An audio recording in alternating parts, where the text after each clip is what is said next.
Hello, St. Martin. We started our morning walking around Phillipsburg. It was in the morning, so not a lot of things were open, but Stuart wanted to take me to some memorable stores that we may have purchased some items from. And we then started the feature of the trip at Maho Beach. Maho Beach was an absolute must for me. The second I knew that we were coming to St. Martin, I was like, I have to experience these airplanes landing basically on top of the beach. Seeing it online is one thing, but standing there in person while a plane comes in that low is completely different. It's actually a really narrow beach, so there's almost no distance between you and the runway, and we were just completely in awe. We were just standing there taking photos, videos, selfies, just trying to capture every single landing behind us. I learned that the runway is actually only about 7,500 feet long, which is actually shorter than many major international airports. So pilots have to come in lower and more precisely to land safely. That's why it feels like they're practically skimming the water when they land.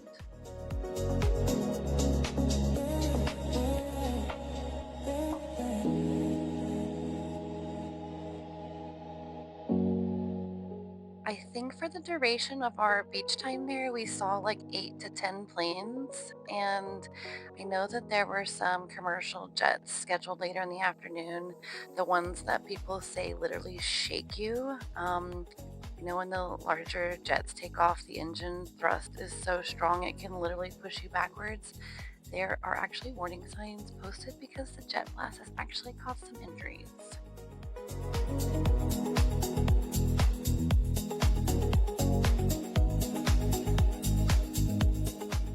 So Saint Martin is actually split between two countries. You have the Dutch side, which is Sint Martin, and then you have the French side, which is Saint Martin.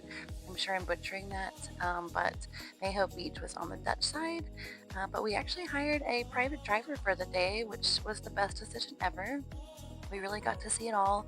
This was a beach that we went to that was super relaxed. It had a whole bunch of chairs, drinks, and we were able to swim in this amazing blue water.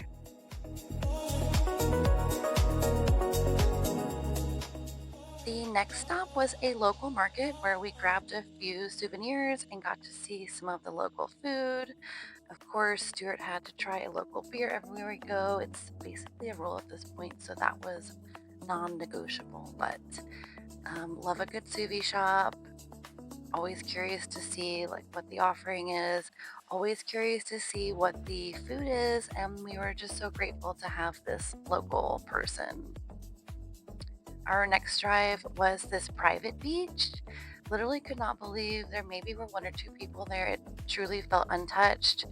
Um, the pictures might be deceiving, but the waves were massive. Maybe just the power of the water, but I was not able to get in. Stuart is an experienced swimmer, so he was like all for it.